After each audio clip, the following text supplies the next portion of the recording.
effectivement, je pensais que Beiersdorf avait votre faveur aujourd'hui dans cette comparaison. Alors certes, c'est cher, mais quand Alors, on regarde...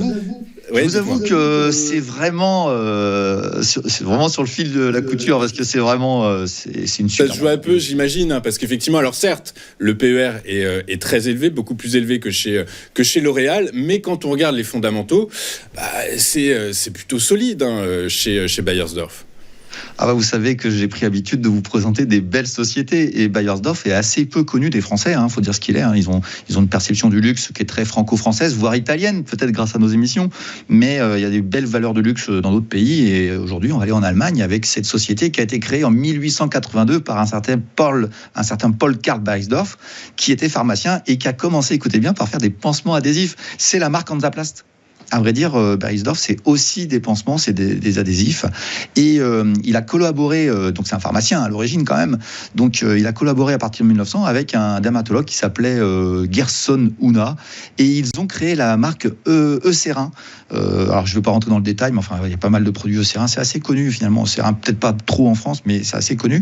Mais alors le best-of absolu de Beiersdorf, c'est Nivea qui a été créé en 1911 par un certain Oscar Troplowitz, voilà, difficile à prononcer, et qui est un best-seller absolu. 1911, ça a plus d'un siècle ce produit-là, et avec une déclinaison de produits divers et variés. C'est aujourd'hui une société qui fait aussi beaucoup de luxe à travers. En Nivea, on peut pas considérer que c'est du luxe, c'est plutôt du soin de la peau, je dirais assez haut de gamme, un peu comme L'Oréal avec son Elseve, mais on n'est pas vraiment dans le luxe. Mais par contre, vous avez une marque qui s'appelle La Prairie, et qui est absolument exceptionnelle, et qui fait des soins de peau à base de caviar. Donc je vous laisse voir les prix des fioles et des sprays, mais il y a des sprays à 2 000 euros. Je peux vous certifier que c'est du vrai luxe. Et ils sont dans 150 pays aujourd'hui, donc c'est un pays c'est une société qui est mondialement reconnue à travers ses produits. Donc là, on voit les produits La Prairie qui sont vraiment d'un très très haut niveau de gamme, qu'on soit très clair sur le sujet.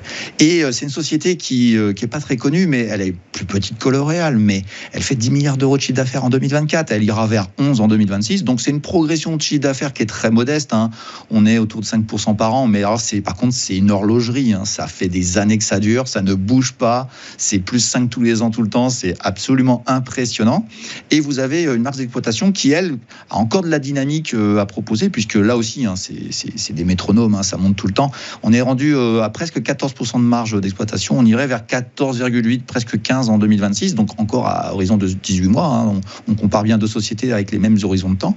Et ce qui fait qu'on a un bénéfice net par action qui progresserait dans les années à venir, assez proche, autour de 10%. Donc c'est comme une dynamique de bénéfices assez intéressante, avec un PER qui est assez proche, qui est à peu près le même que celui de L'Oréal, et qui est autour de 32, qui irait vers 26. Si le prix ne bougeait pas à l'heure d'aujourd'hui, on serait à 26 dans 18 mois.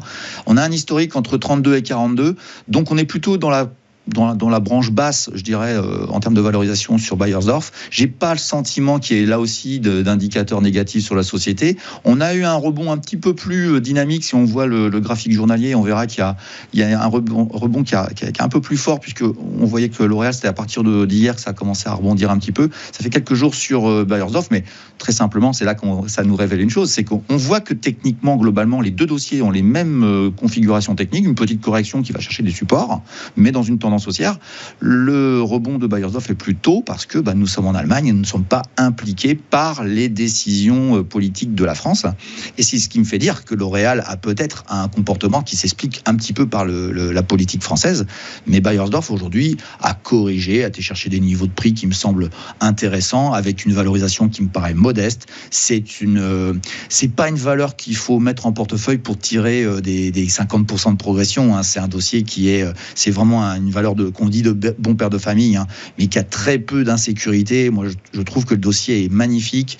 C'est vraiment une superbe entreprise allemande qui est vraiment dans le luxe et qui est vraiment très peu connue par les Français, qui mériterait d'être connue parce que sa tendance haussière qu'elle a depuis 2022 est quand même exceptionnelle. Mais moi, je pense que ce n'est pas terminé.